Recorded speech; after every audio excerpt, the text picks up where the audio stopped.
Good evening, and welcome to Solving Linear Systems Algebraically. I'm your host, Mrs. Herrera. Today we'll be solving systems of equations algebraically with the substitution and elimination methods. So let's go ahead and start.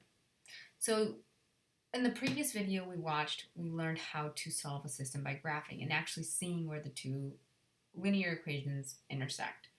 Sometimes it's not easy to graph an equation, and it might be easier to solve this linearly using algebra. So let's start with the first method. The first method is solving linear systems by substitution. So there's some steps that we're going to go through to go ahead and solve. Step 1 is to solve for one variable in at least one equation, if necessary. So I need to get either my x or my y alone on one side of the equation in one of the equations. Step 2 is to substitute the resulting expression into the other equation.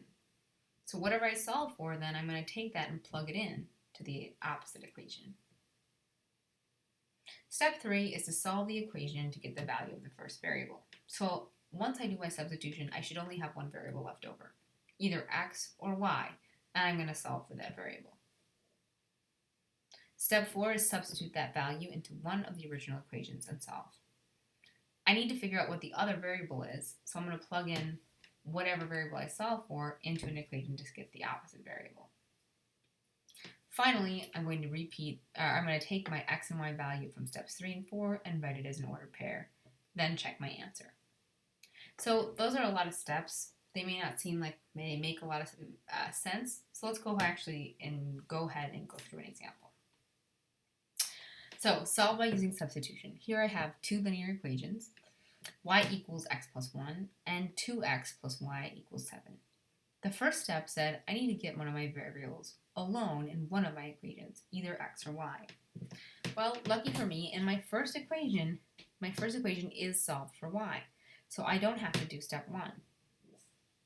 Then it says plug in or substitute whatever you solve for into the opposite equation.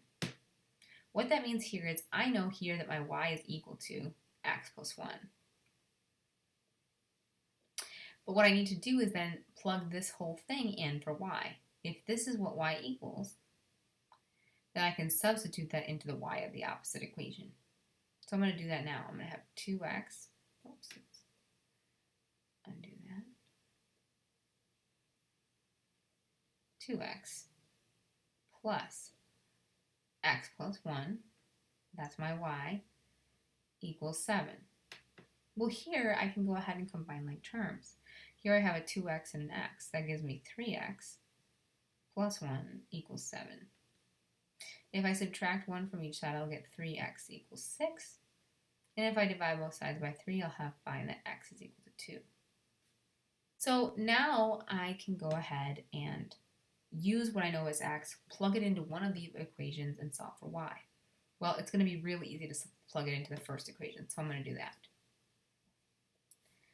I'm going to say, okay, I know that y equals x plus 1, that's one of my equations, but now I know that x equals 2. So if I have y equals 2 plus 1, I can find out the value of y is 3. So the final step here was to write my two answers as an ordered pair in x and y. So I'm going to go ahead and do that and do 2, 3, which is x, y. But I do want to check my answer. So I'm going to go ahead and do that in red. So I'm going to do a check.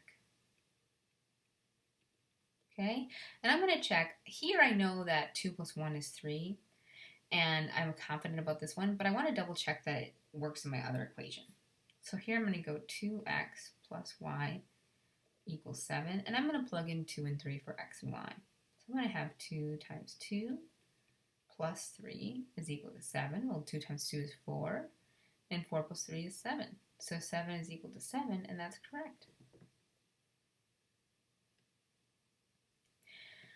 I want to run you through one more example. This one was kind of easy because y was already solved for me. So all I had to do is plug it in, substitute, and then find my ordered pair. Let's take a look at an example where y isn't solved for. Here I have 6x minus 3y equals negative 33, and 2x plus y equals negative 1. So I'm going to go ahead and solve one of these equations for either x or y. And it doesn't matter which variable I solve for, and it doesn't matter which equation I solve it for in. So let's go ahead and look at these two equations. Well, for me, the second equation is much easier to solve for y, because y is already alone. It doesn't have a coefficient that's not 1.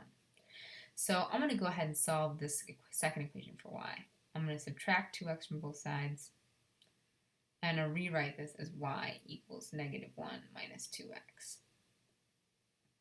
Now that I have y solved for itself, I can take what y is equal to and substitute it for y in the opposite equation. So I'm going to go ahead and rewrite that equation. 6x minus 3y is equal to a negative 33. And now I'm going to plug in this value for y.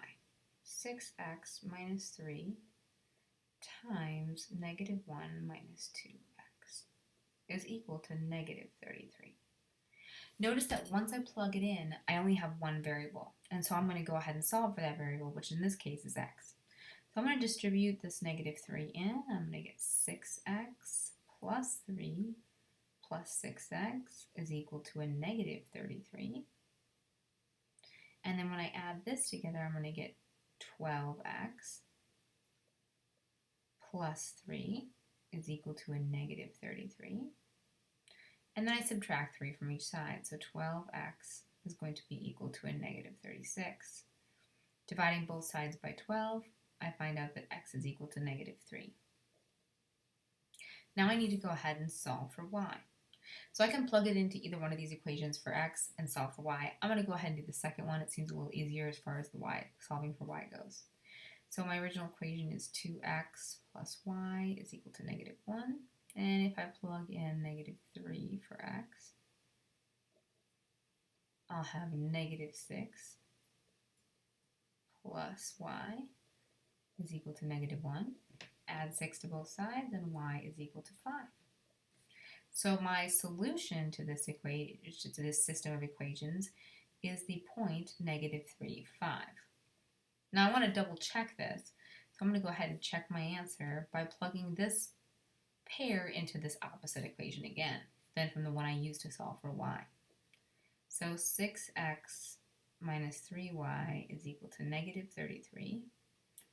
And now I'm going to go ahead and plug in x and y. So I would have 6 times negative 3 minus 3 times 5 is equal to negative 33.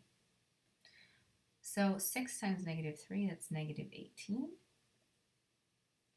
Negative 3 times 5, that's negative 15. And negative 18 plus negative 15 is equal to negative 33. So it works out. Okay, on the next slide, you need to try it on your own. I want you to try to solve this system by using substitution.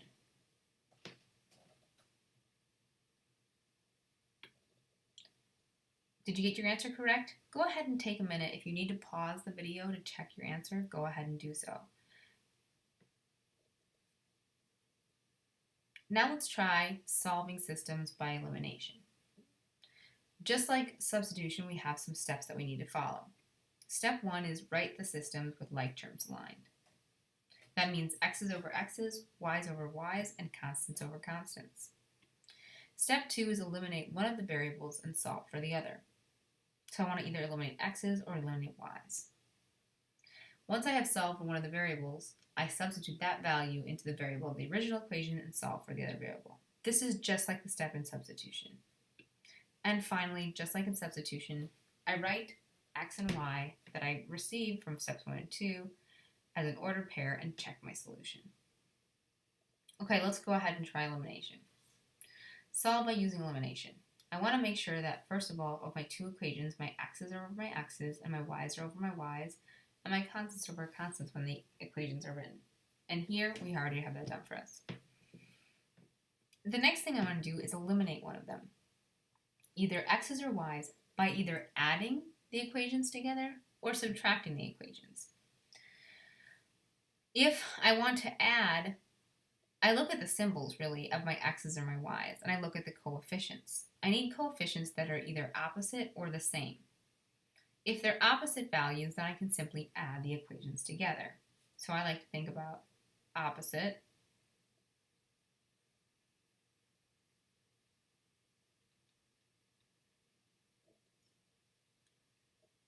means add.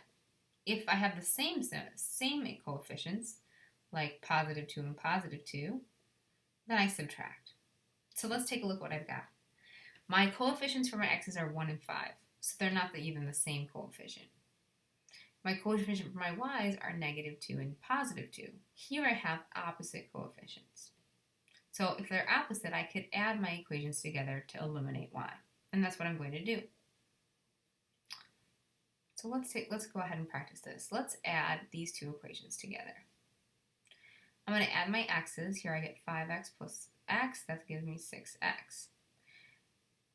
If I add my y's together, they should cancel out because I have opposite coefficients. Negative 2y plus 2y is 0y, so those cancel each other out. Then finally I have to add my constants, negative 19 and 1, and that gives me a negative 18.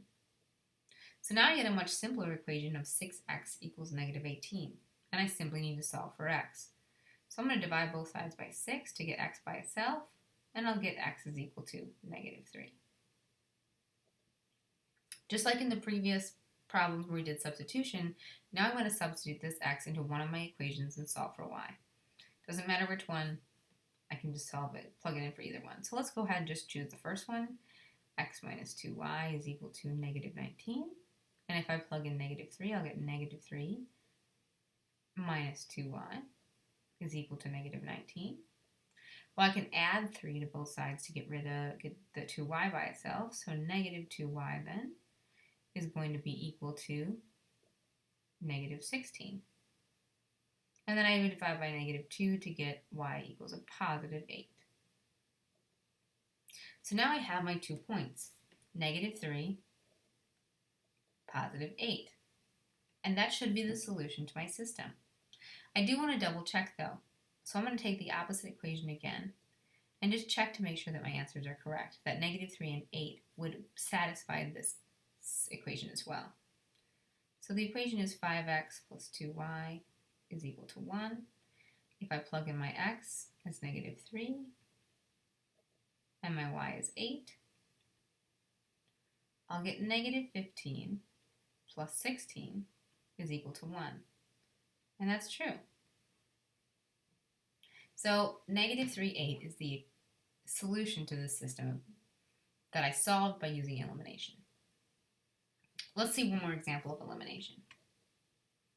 Here I have an example where if I look at my coefficients of x and y to see which one I'm going to eliminate, my x's is 2 and 3. I have totally different coefficients. But for my y, I have positive 4 and positive 4. They're the same, so I'm going to subtract. And if we look back here, remember I said opposite was add, same, subtract. So let's say we're the same, so I'm going to subtract.